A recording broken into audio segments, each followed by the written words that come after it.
But now we want to take you up to Capitol Hill, where we are joined by Texas Republican Congressman Keith Self for a few minutes here. Congressman, good morning to you. Good morning. Glad to be here. Glad to have you. I know you've been watching closely the work of the Senate parliamentarian as she decides what's in and what's out of the one big beautiful bill and what the Senate will give back to the House eventually. What's your assessment of the work that she has done so far in this process? Well, it's hard to believe that what she's doing is not intentionally.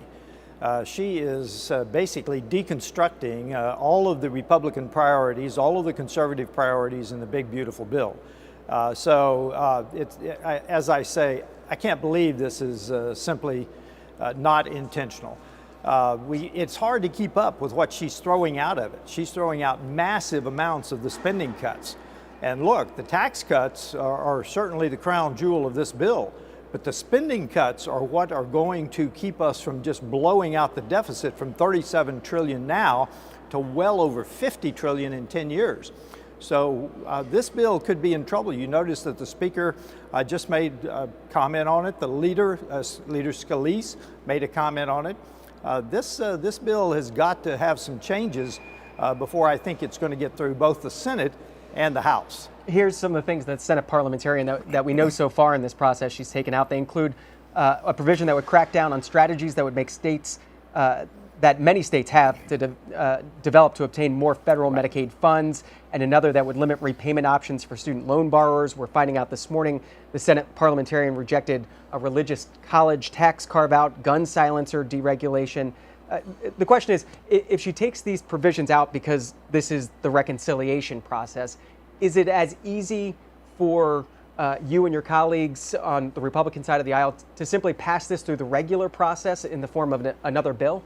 Well, of course not, because the reconciliation bill allows the Senate to pass it with 51 votes. So there's no way most of these are going to make it past the Senate filibuster. So that's why if this reconciliation bill doesn't get it right, we'll have to take another crack at another reconciliation bill, which we can do. But I don't know what the leadership has planned. But this is a dramatic move by the Senate parliamentarian. I want to emphasize that she is basically tearing apart the spending cuts that we put into this bill very carefully. Remember, it passed the House with one vote margin. And Speaker Johnson was very clear to the Senate, don't send us something back that is materially different, because we passed the House framework with a one vote margin. And anyone who's followed you on social media knows that one issue that you've been tracking when it comes to this bill is the clean energy tax breaks. What is the status of those right now?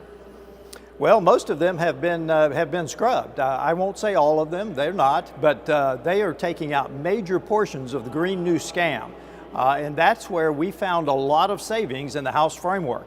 So the dust has yet to settle in the Senate. So I'm not going to make any definitive comments, but when the dust settles from what the Senate has in it, and when we see the Senate vote, then we'll know better just how bad the bill is. I want to shift topics to your work on the Foreign Affairs Committee.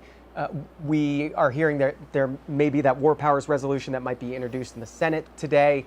What is your understanding, what is your assessment of Congress's role here when it comes to Iran and President Trump, and what you should be consulted about when it comes to war powers?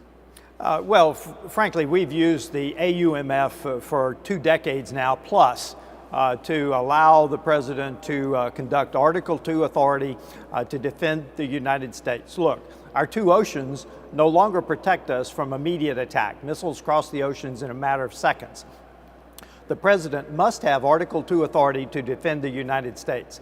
The war powers resolution that I understand the Senate's going to be taking up, I don't think it has much of a chance of passing, but we do need to write a new AUMF, authorization for the use of military force.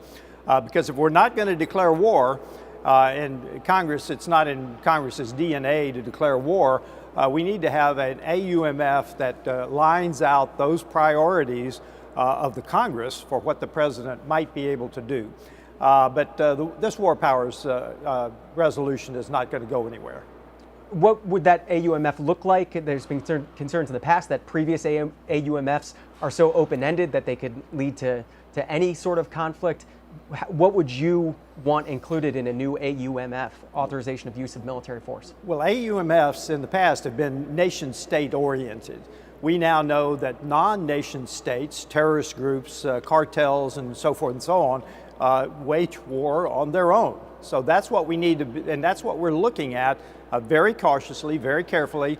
What does a new AUMF look like? And frankly, there's no movement on it right now with this current Congress. But we've had conversations in the past, and I'm sure we will in the future, given this attack on Iran. But it's got to be designed very carefully so that we understand who is in the AUMF. Just a couple more questions on Iran. I know that in about 55 minutes or so, the House is expected to have its own classified briefing when it comes to Iran and the impacts of those strikes.